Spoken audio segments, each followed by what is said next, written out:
안녕하세요. 저는 29살 결혼 1년차 새댁이에요. 저도 이렇게 사연 한번 보내봅니다. 매번 듣기만 하면서 정말 저런 일도 있구나 하면서 감탄할 때가 많아요. 사실 제 이야기가 여기 올라온 다른 사연들에 비하면 조족지혈일 수도 있지만 그래도 나눠보고 싶은 이야기라 용기 내서 이렇게 사연 한번 적어봤어요. 남편하고는 8살 차이가 납니다. 요즘 신혼부부 치고 나이차가 조금 많이 나는 편이죠. 신랑하고는 5년 정도로 꽤 오랜 기간 연애를 했습니다. 연애 초반에는 신랑의 나이가 31살로 여전히 나이 차이는 있었지만 사회적으로는 많은 편이 아니었어요. 신랑이 워낙 젊게 사는 사람이기도 하고 장난기도 많은 편이라 세대 차이 같은 거는 느껴본 적이 없어요. 그러다 보니 연애 초기에는 결혼을 전제로 만났다기보다는 그냥 서로가 좋아서 시작한 연애였습니다. 그런데 해가 지나면 지날수록 신랑은 사이좋아 보이는 커플들을 보면 저 사람들은 결혼을 한 사람들일까? 라고 물으며 결혼에 대한 의지를 조금씩 보이기 시작했어요. 프로포즈는 받지 못했지만 그런 신랑의 모습에 저도 27이면 슬슬 결혼 생각도 해야 할 나이였으니 이 남자라면 평생을 같이 해도 되겠다는 생각이 들게 되어서 저희는 연애 3년 차부터는 결혼을 전제로 만나는 연애를 시작하게 되었습니다. 주변을 둘러봐도 신랑만한 남자가 없다고 생각하기도 했고 만나온 기간이 길어서 그랬나 정도 많이 들었으니까요. 결혼을 전제로 만남을 가지다 보니까 자연스럽게 양가 부모님하고도 얼굴을 트게 되었어요. 상견례 날이 잡히기 전까지 양가 부모님들끼리 만난 적은 없지만 신랑과 저는 양가 부모님들하고 많은 시간을 보냈어요. 친정은 지방이라 그렇게 자주 찾아뵙지는 못했지만 시댁은 비교적 가까운 곳에 위치해 있었기 때문에 그만큼 자주 찾아뵈었습니다.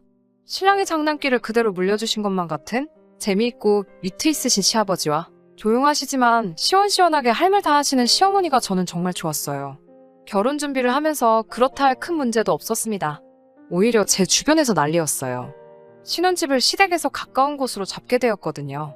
친정부모님도 그렇고 제 주변 직장 선배며 친구들까지 그것만큼은 피하라고 했는데 저는 아니라고 우리 시부모님들은 굉장히 좋은 분이시라 설명하며 제 귀를 닫고 듣지를 않았어요. 신랑의 나이도 있고 해서 이세계획이 급하게 있었기 때문에 아이가 생기면 케어를 해주신다는 시어머니의 말씀 아래 주변에 만류해도 신혼집은 시댁 근처로 잡게 되었습니다. 실제로 결혼 준비는 순탄키만 했고 적당한 전셋집에 적당한 혼수, 예단까지 아무 일도 없이 조용히 전부 넘어갔습니다. 신혼집 정리하는 것도 시가에서 많이 도와주셨고요. 결혼 전에는 남편이 홍기 다 놓쳐가는 걸 구제해줬다며 우리 며느리 하시면서 저에게 간이고 쓸개고 다 빼주실 것 마냥 행동하셨던 시부모님이 변하신 건 결혼한 직후부터였습니다. 막상 결혼을 하고 보니 주변 말을 들을 거라는 후회가 막심했어요. 제가 제 고집으로 내린 결정이었으니 어디 가서 말은 하지 못했습니다. 시어머니는 저희 집에 자주 찾아오셨어요. 집안일을 거들어 주시기는 했지만 매번 조곤조곤하신 말투로 잔소리 아닌 잔소리를 하시는데 어떻게 제가 대들을 수도 없고 참 힘들더라고요. 특히나 손빨래를 고집하시는 부분이 가장 힘들었습니다. 결혼 전에는 항상 집도 깔끔하게 정리돼 있고 빨래도 손빨래로만 하신다는 말에 참 대단하시다고만 생각했는데 막상 제가 하려니 아주 죽을 맛이더라고요.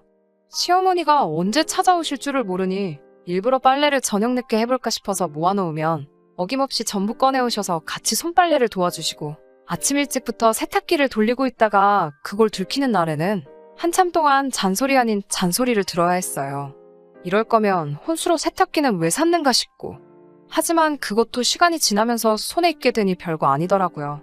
신랑이 퇴근하고 나면 양말이나 수건 같은 것들은 직접 빨라고 시키니 다음날에 빨래거리도 별로 없고 이불이라든지 큰 빨래 같은 건 일부러 하지 않고 남겨두면 시어머니가 오시는 날에는 도와주시기 때문에 오히려 그 점을 이용했어요. 하루는 욕조에서 같이 이불을 밟고 있는데 시어머니가 저에게 먼저 어떻게 너네는 올 때마다 이불 빨래가 있냐며 이제 힘들어서 이불 빨래는 못 도와주시겠다고 하더라고요. 그래서 제가 어머님 요즘 세탁기가 얼마나 잘 나오는데요. 결혼할 때 산 게 최신형 모델이라 참 좋은 거예요. 그러면 앞으로 빨래는 세탁기로 할게요. 라고 말씀드렸는데 잠깐 고민하시더니 금세 포기하시더라고요. 조금 마음에 안 드는 듯한 눈치셨지만 저는 이제 빨래로 스트레스 받을 일이 없어져서 너무 좋았어요. 나름대로 불편한 상황을 재치있게 넘어가고 있는 와중에 저를 가장 서운하게 만드는 것은 따로 있었어요. 시어머니가 자주 찾아오시는 만큼 저희도 시댁에 자주 방문을 했어야 했습니다. 결혼 전에는 술 드실 때마다 말씀이 많으신 데다가 재밌기까지 하셔서 그 모습이 유쾌하다고만 생각했던 시아버지의 그 모습은 변함이 없으셨어요. 단지 술 마시는 날이 너무 잦으신 게 문제였어요.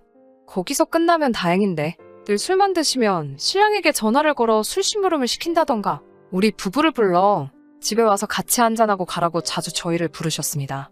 시아버지가 또 그냥은 술을 드시는 분이 아니셨기 때문에 항상 술자리는 진수성찬이었어요.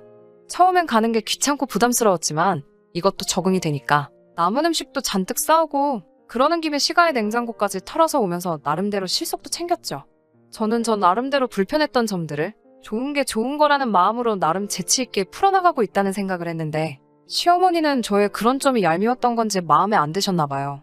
제가 아이를 가질 계획에 결혼 후에는 술을 입에도 가져다 대지 않았는데 어느 날부터인가 그런 제 모습을 보면서 그렇게 저희가 시댁에 찾아간 날이면 저를 따로 식탁으로 부르셨어요.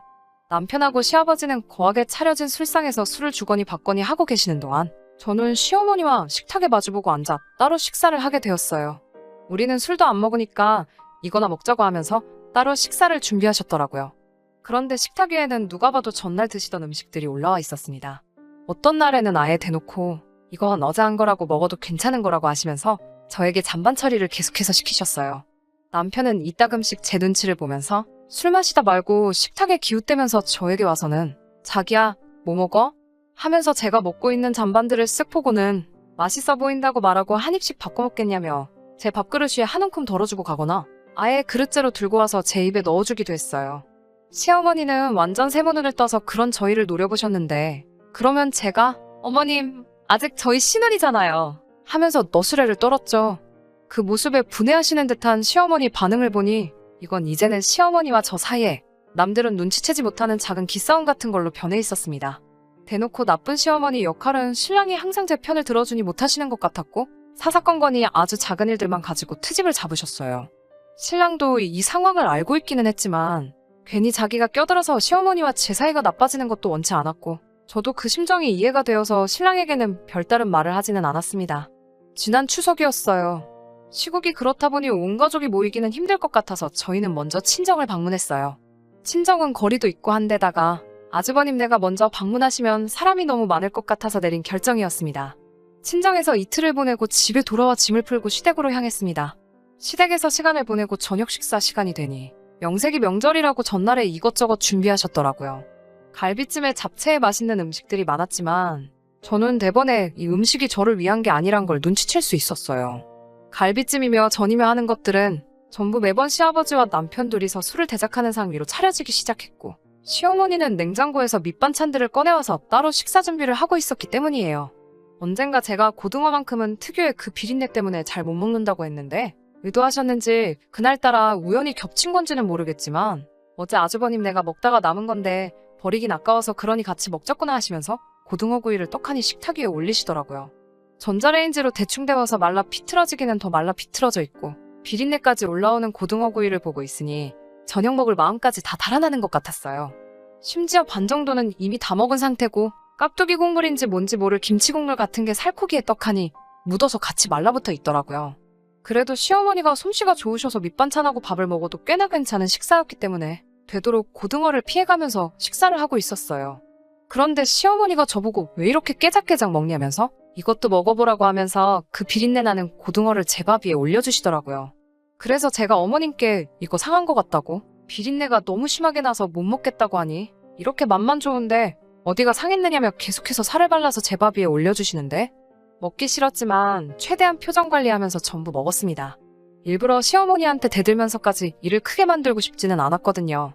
억지로 꾸역꾸역 밥을 밀어넣고 뒷정리를 도와드린 뒤에 자고 가라고 준비해두신 손님 방으로 들어갔어요. 저녁도 부실하게 먹으니 속상하기도 하고 서럽더라고요. 기분 전환이라도 할 겸 친정에서 돌아오는 길에 차 안에서 군것질 하려고 가져왔던 초콜릿을 꺼냈어요. 밥을 부실하게 먹어서 그런가? 허겁지겁 먹다 보니까 이불 위에 흘린 것도 모르고 먹었네요. 그런데 바닥이 따뜻해서 그런가 흘렸던 초콜릿이 이불 위에서 금세 녹아버리더라고요. 이불이 더러워져서 어쩌지 하는 생각도 들고 집에 갈 때까지 들키지 말아야지 시어머니 혼자서 손빨래를 하실 텐데 하는 생각도 들어서 어떻게 해야 하나 허둥지둥하고 있는데 씻고 방으로 들어온 신랑이 그런 제 모습을 보고는 장난기가 발동해 한마디 하더라고요. 밥도 부실하게 먹더니 이불 위에다가 똥까지 지린 거냐면서요. 안 그래도 서운한 와중에 그런 농담까지 들으니 기분이 좋지는 않았는데 그 말을 들으니까 갑자기 번뜩하고 머릿속에 한 가지 생각이 떠오르더라고요. 다음날 새벽 제 혼신을 다한 연기가 시작되었습니다. 양손으로 배를 부여잡고 얼굴을 있는 대로 찡그려서는 화장실로 향했어요. 일부러 자고 있는 신랑을 어두워서 못 본 척 발로 툭 건드려 잠에서 깨게 만들고 주머니에는 핸드폰까지 챙겨서 최대한 시간을 끌다가 나왔습니다. 신랑이 화장실에서 오래 있다가 나온 저를 보고 걱정하듯이 저에게 괜찮냐고 물어봤어요. 처음에는 그냥 속이 안 좋은 것 같다고 하고 괜찮다고 했지요. 하지만 그렇게 화장실을 들락날락 하기를 12번도 더 하고 나니 그제서야 남편도 뭔가 잘못됐다는 걸 눈치챘나 봐요. 진짜 괜찮은 거 맞냐고 물어보는 말에 본격적으로 연기를 시작했어요. 어제 저녁에 고등어 이야기를 꺼내면서 아무래도 그게 잘못된 것 같다 하면서 배가 너무 아프다고 했어요. 신랑은 제 말을 듣더니 방문을 열고 나가서 시어머니와 한판 붙기 시작했습니다. 평소에도 제가 남는 음식 먹는 걸로 서운한 적이 많았지만 내색 한번 한 적이 없는데 이제는 하다못해 줄 게 없어서 상한 음식을 먹었냐고 호통을 치더라고요. 이쯤 되니 상황을 지켜보기만 하시던 시아버지도 옆에서 거들기 시작했어요.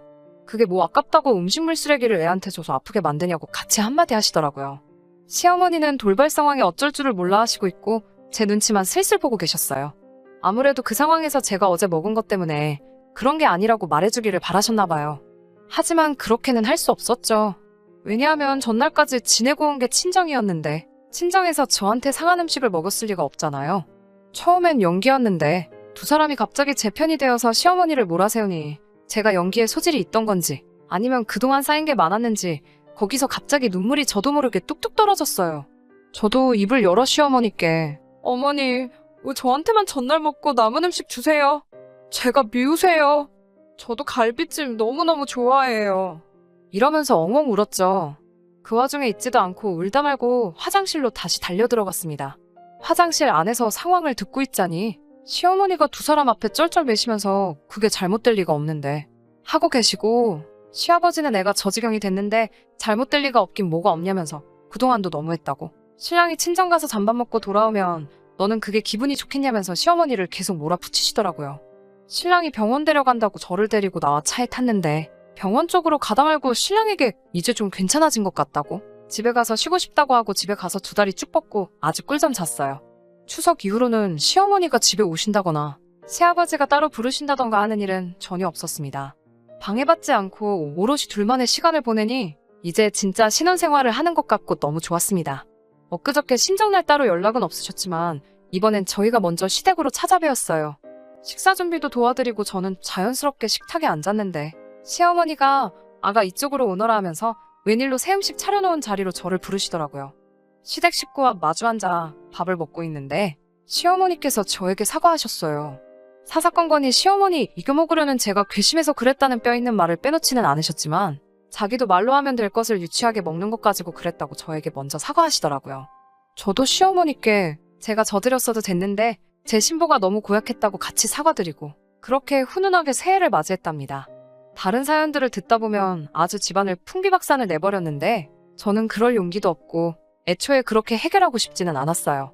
이제 화목해진 저희 가족에게 앞으로 무궁한 안녕과 번영이 있기를 기도하면서 사연 들어주신 모든 분들도 새해 복 많이 받으세요.